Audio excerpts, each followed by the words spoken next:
Hi, this is P.R. Sundar. Welcome to this special episode.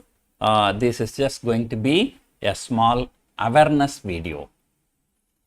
First, let me tell you a story. This has happened about 30 years before, I think 35 years before, when I was working as a teacher in Singapore. In our Indian schools, PT master become a discipline master in most of the cases. But in Singapore, in every school, there will be some teachers who are assigned as a discipline teachers, and I was one of the discipline teachers.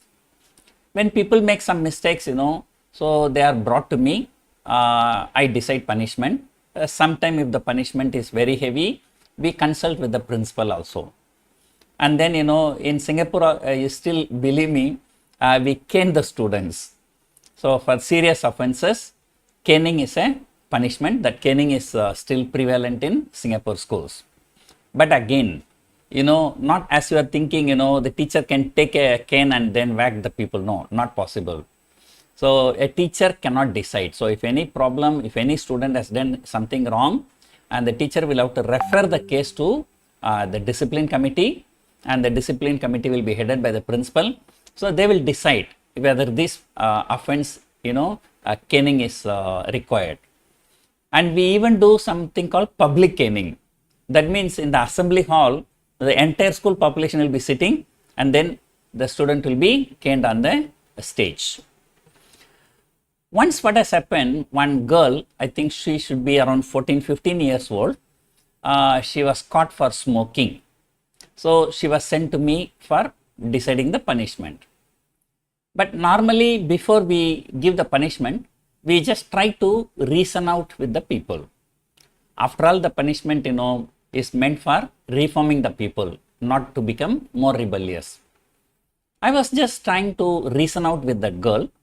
So I asked her, how much money you will be spending for smoking. She said, no problem, sir. I'm working part-time. I'm making money. I said, see, if you smoke, there's a possibility you will get cancer. No, sir, we are not like you want to live for 100 years. Whatever the life is there, we want to enjoy and die at the age of 30, 40 also. Okay, sir. Like this, for everything which I'm telling her, she was actually giving a counter argument, right? And after some time, she asked me one question. Mr. Sundar, you asked me so many questions, right? Now, can I ask just only one question? Only one question I will ask you. I said, okay, you ask me. Then she said, sir, it was a government school, so I was a civil servant, right? Sir, you are telling so much about the ill effects of smoking to me.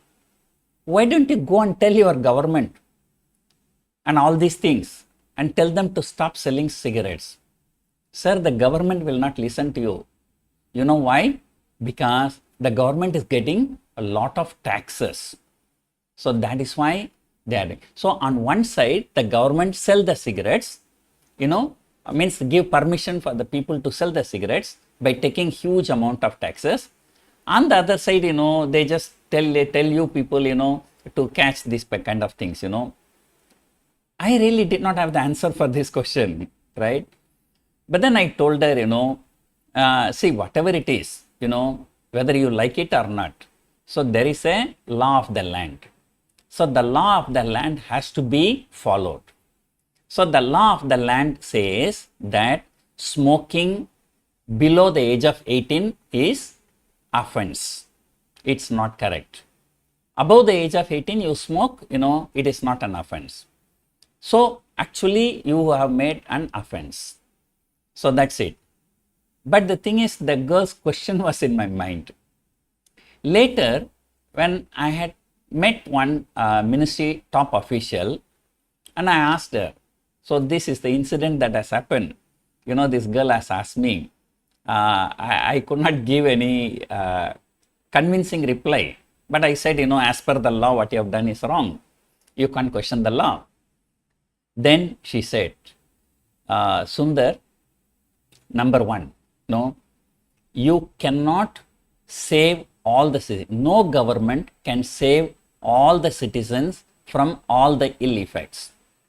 Let us say tomorrow the government bans cigarette.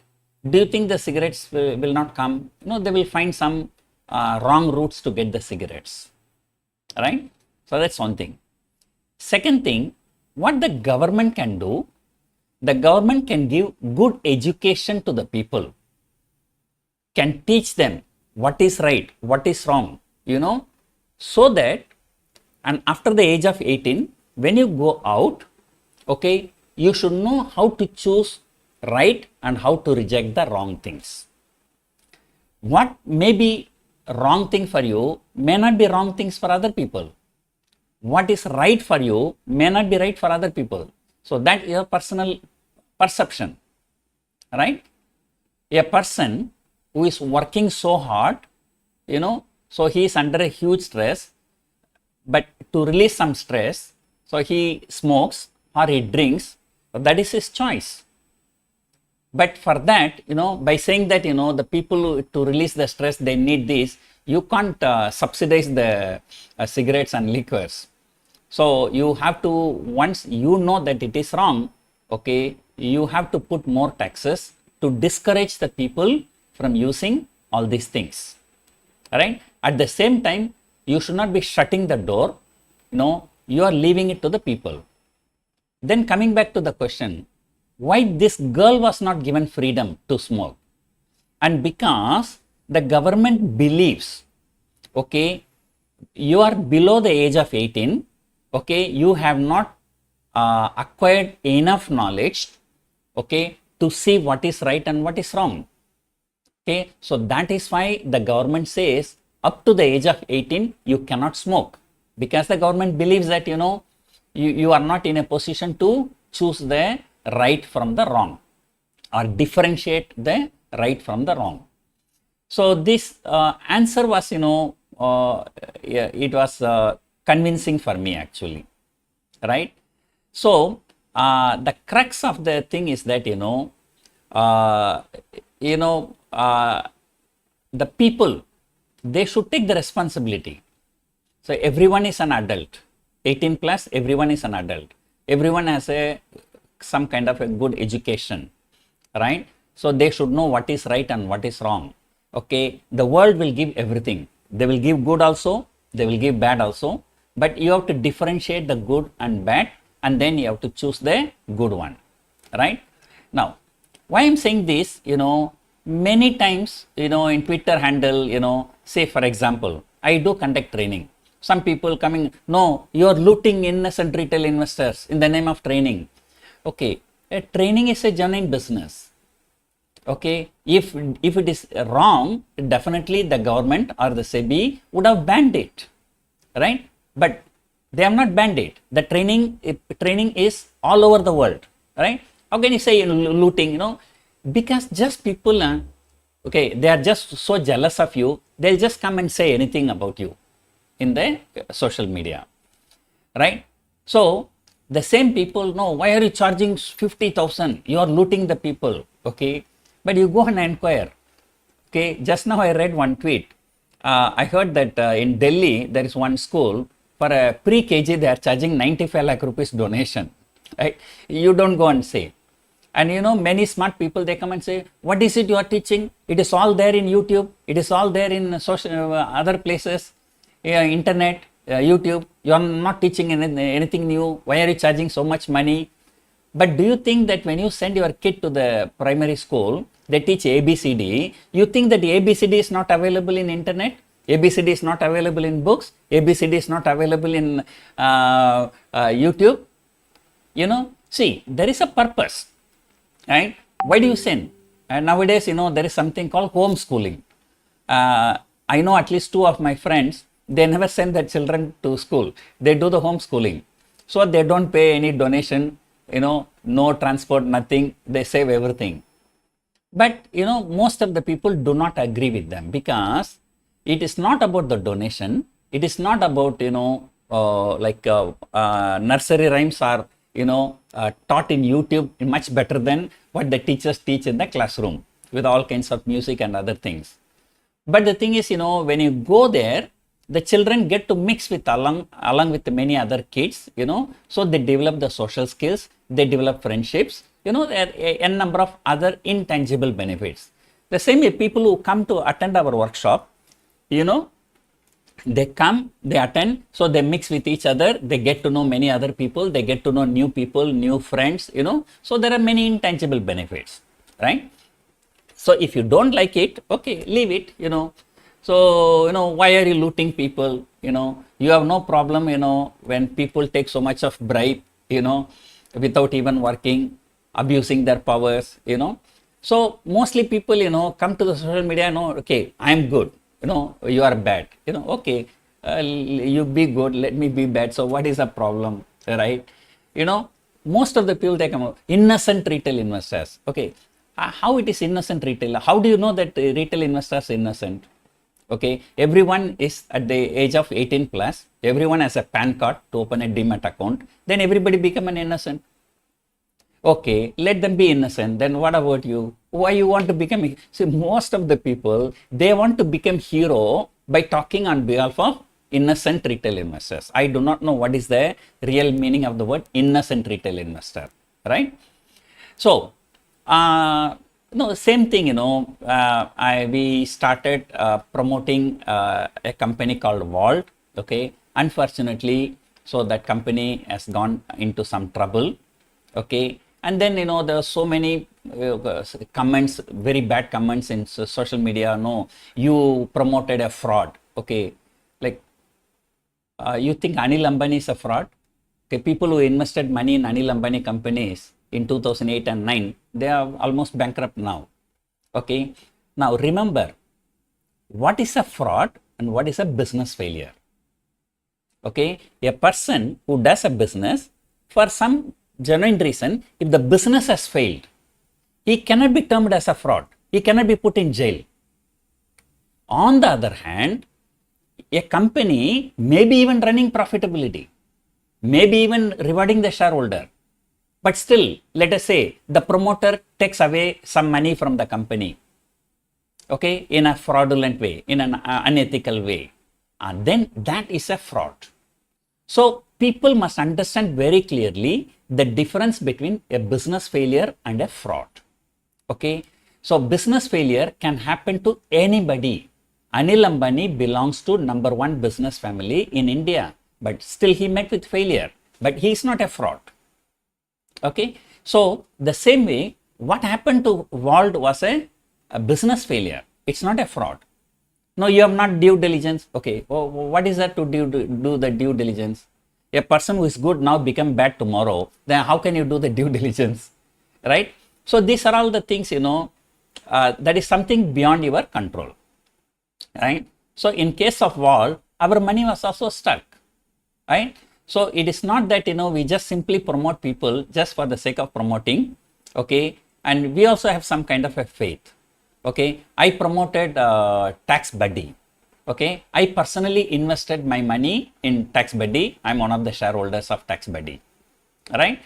Same way, Vault also we had put our own money.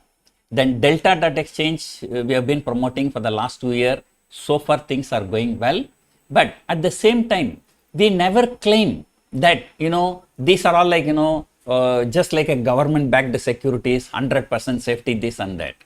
So whichever product or whichever platform we promote, we tell very, very clearly what is the risk and what is the reward. Okay. Even last week, I came out with a video about TradeX. I stated very clearly, these are the CFD brokers. They are not registered in India. They are registered in some other country. Tomorrow, if you have any problem, you can't, their jurisdiction is also not within India, So there is a risk, there is a reward, there is a product. The product is definitely not suitable for everyone, okay. But, we are just promoting, and, if you find that that product is suitable for you as an adult, okay, as an educated person, you see whether this product is good for you. If you think that it is good for you, go ahead. If you think that this is not good for you, don't go ahead. Nobody is forcing you.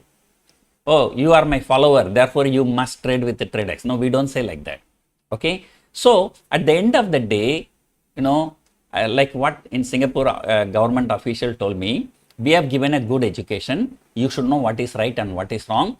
Okay, it is not the government responsibility, to save everyone from every wrong things. Okay, if you think that, again, right and wrong is subject to lot of interpretations, right?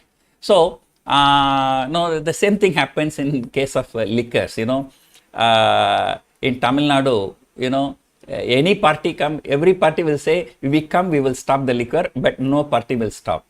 Okay, every time the opposition party will say, no, you are spoiling the country.